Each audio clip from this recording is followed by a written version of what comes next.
ঈদ মোবারক। এবারের ঈদে 5টি সিনেমার মুক্তি পেয়েছে বাংলা সিনেমা। তার মধ্যে যমুনা ফিউচার পার্ক ব্লকবাস্টার সিনেপ্লেক্সে 5টি সিনেমাই হল পেয়েছেন। তার মধ্যে শাকিব খানের সিনেমা সবচেয়ে বেশি এগিয়ে। আমি যদি একটু দেখাই, শাকিব খানের সিনেমা পেয়েছে 1, 2, 3, 4, 5, 6টি হল পেয়েছে শাকিব খানের সিনেমা।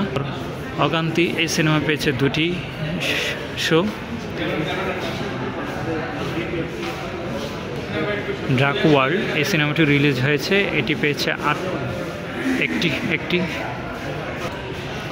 ময়ূরক্ষী এই সিনেমাটি পেয়েছে একটি শো। রিভেঞ্জ বুবলির সিনেমা, এটি পেয়েছে 1টি শো। 3:50 PM আজকে এই সিনেমাটা চলবে। এছাড়াও হিন্দি সিনেমা তো রয়েছে। সো আপনারা যারা সিনেমা প্রেমী তারা যথারীতি চলে আসতে পারেন ব্লকবাস্টার সিনেপ্লেক্সে। এখানে 5টি বাংলা সিনেমা দেখতে পাবেন। এছাড়াও আরও অন্যান্য সিনেমা তো রয়েছে। আমি যদি একটু বলে রাখি, এবার সর্বপ্রথম হচ্ছে সবার আগে এগিয়ে আছে শাকিব খানের সাকিবান তুফান জড়াবে সবাই, এটাই নিয়ে আগ্রহ কেন্দ্রের শেষ নেই। আর দ্বিতীয় হচ্ছে বুবলির সিনেমা রিভেঞ্জ, এটাও এগিয়ে আছে। আর পূজাচেরির অগান্তিক, এটাও সম্ভাবনা রয়েছে।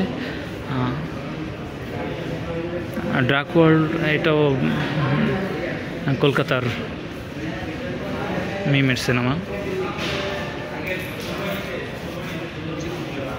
Thank you so much. সবাই SRS পিকচারের সাথে থাকুন, আরও ইনফরমেশন দেওয়া যায়।